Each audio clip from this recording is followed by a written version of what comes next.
WTEM Washington and WJFK HD2 Manassas, your official home of Maryland Terrapins basketball. Ayala pulls up, takes the jumper, got another one. Back-to-back threes by Ayala, and the Terrapins lead it by one.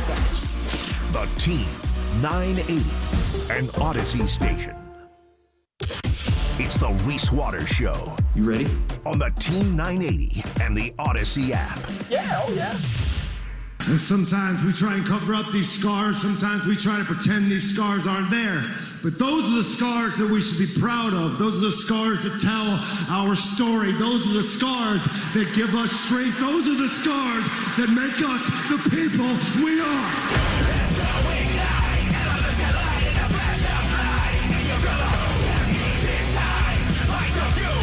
Y'all know the vibes. Welcome back to the Reese Waters Show on Team 980 and the Odyssey app. Joining me next, the president, CEO, and GM of AEW. And by the way, Rampage airs live on Fridays on TNT at 10 p.m. Eastern. The man himself, Tony Khan. What is going on, my friend?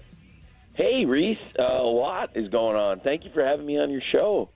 Absolutely. Now, I saw that you had posted for all the fans that watch AEW Dynamite, which aired on Wednesday from right here on TBS, the biggest audience since last fall and number one on cable because of the support from wrestling fans. How much of that can we claim as the DMV? Can we take a bow with you guys?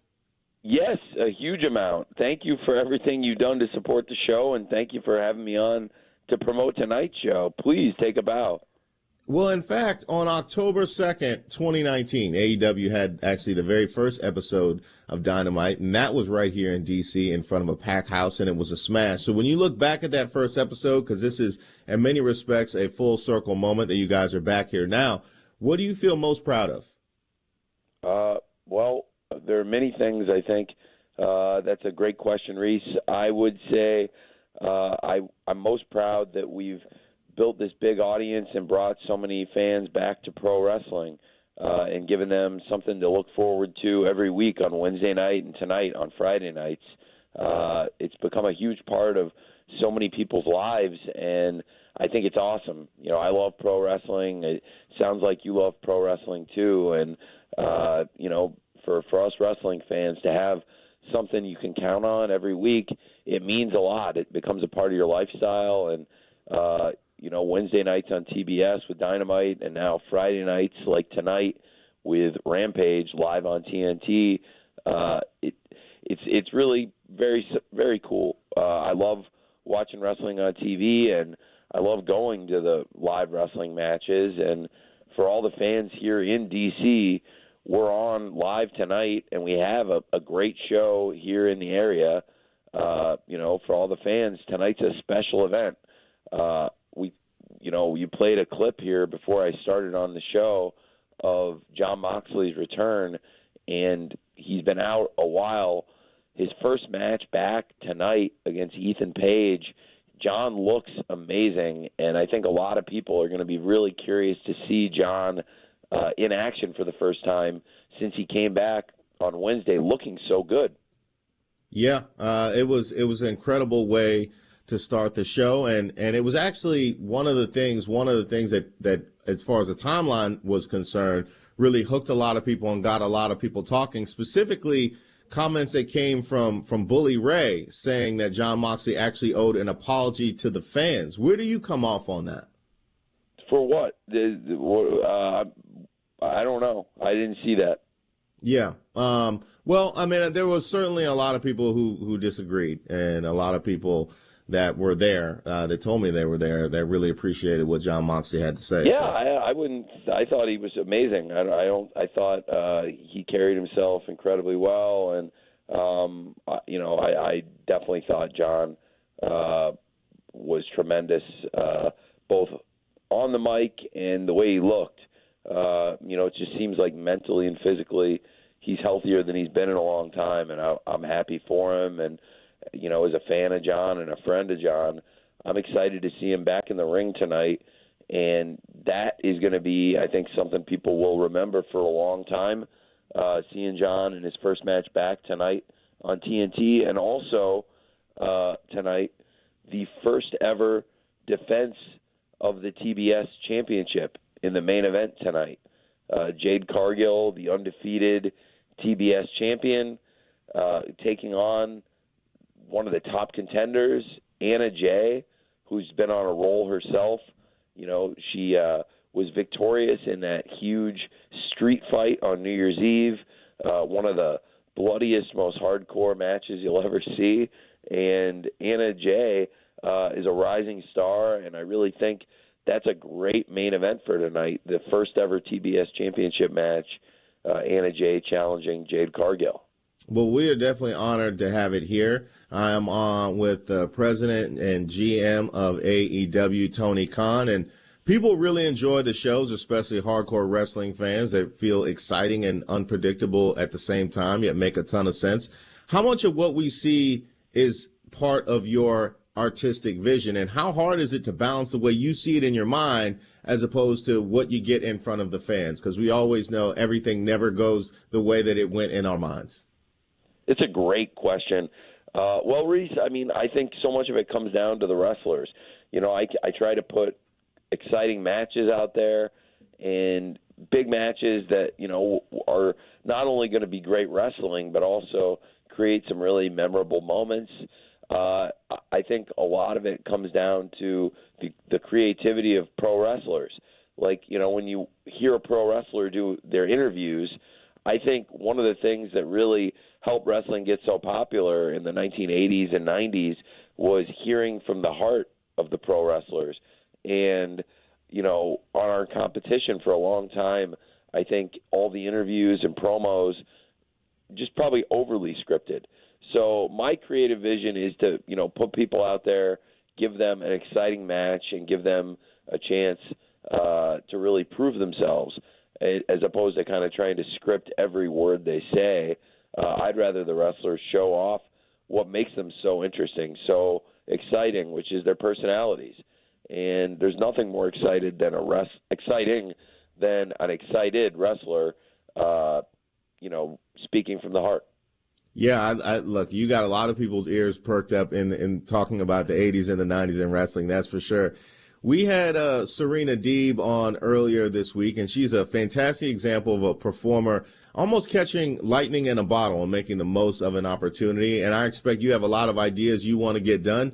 Yet AEW has an amazing habit of rolling with a hot commodity and not being stuck flat-footed and sticking to a script that's good when amazing is possible. Is that like a constant struggle for you? It almost feels like a football team has too many great wideouts and it's hard to keep them all happy. Certainly nothing we can identify with as Washington football team fans. Well, I mean, great depth is really important on any sports team. And I think really this year you've seen it. You know, following teams around the league, there are weeks where multiple players are missing for medical. People get injured, you know, people get sick. And it's really important to have this deep bench. I think it's more important than ever in sports, including pro wrestling, to have a really deep bench, because not only is it a high-impact sport, injuries happen, but now, you know, people are getting sick and missing work more so than ever. And there's no shame in it. I think, you know, if somebody's sick, they shouldn't be coming to work. And I think, you know, that's one of the reasons why, more so than ever, whether you're a football team or a wrestling league, you want to have a really deep bench. Well, since you mentioned that, how much has the pandemic affected the way that you guys have developed? Because it's been hard for everybody in this entertainment space, and specifically the sports entertainment space, to try and maintain momentum. And it's actually helped amplify in some spaces, but crippling in others. It's been very challenging, but I think it's been a positive in that we've really focused on developing people through the pandemic. It allowed us to really stay in one place, which was Daly's Place in Jacksonville. Now we're back on the road and, you know, here in D.C. And it's been exciting to get back and see the fans all over the country. Hopefully a lot of the fans here in D.C. will be at the show tonight. If you're not, you know, if there's anybody listening and if you're a wrestling fan, there's a great show tonight, and it'll be a lot of fun. And it's televised nationally on TNT, and it's going to be televised worldwide. and it's a great show to go to. And it's awesome being back with the fans, like to be here in D.C. where we started Dynamite. It's really cool.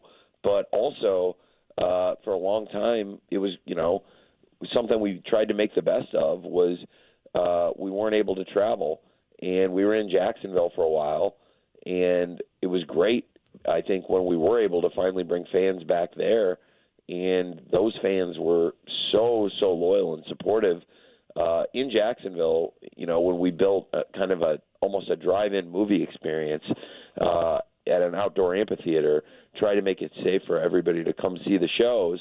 But now being back on the road here in D.C., I just think we basically ran a developmental school, and a lot of young wrestlers, including Red Velvet, The Acclaimed, Will Hobbs, and Anna Jay is a great example of this. People who really trained up under the pandemic and got a lot of reps, a lot of experience, and now are in top positions. Now, you mentioned what you guys were able to set up in Jacksonville. You've done the Arthur Ashe Stadium in New York, and, of course, the Sports and Entertainment Center here in D.C. Unique spaces for live events really cannot be overappreciated. You have any ideas you're working on? I'm thinking like a rooftop when the Beatles played on Abbey Road, something like that. Like, I feel like you guys can execute it creatively better than anybody else out there. Well, that's a great idea, Reese. The rooftop is pretty cool. I would at some point love for AEW to visit Craven Cottage, the home of Fulham FC in London. I think it's such a unique venue, and there would be a really cool way, I think, to set it up with a ring under the cottage end. I just think it would be very cool if we could ever find a way to do it. But I also don't ever want to disrupt our football. So sometime in the summer, I think it would be a really, really cool thing to do. But there are so many great venues out there. And, being here in D.C. is pretty great. You mentioned the Sports and Entertainment Center. I think we'll have a great show here tonight. D.C. is where we started AEW on TV, and now it's really full circle to be back here in D.C. I have to think about that. That's probably the coolest idea I've heard in a long time, Reese, is the rooftop. So that's a good idea.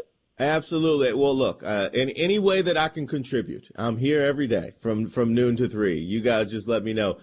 Tony, I really appreciate your time, and you guys have been – I mentioned we had Serena on earlier this week. She was fantastic as well, so I really enjoy how you guys have been interacting with the fans, and you guys are becoming a bit of an institution. I know Jacksonville feels some ownership over you guys, but if we can be a second city, we definitely feel like we qualify for that. But I appreciate all the work you've done, and thank you for stopping by, my friend.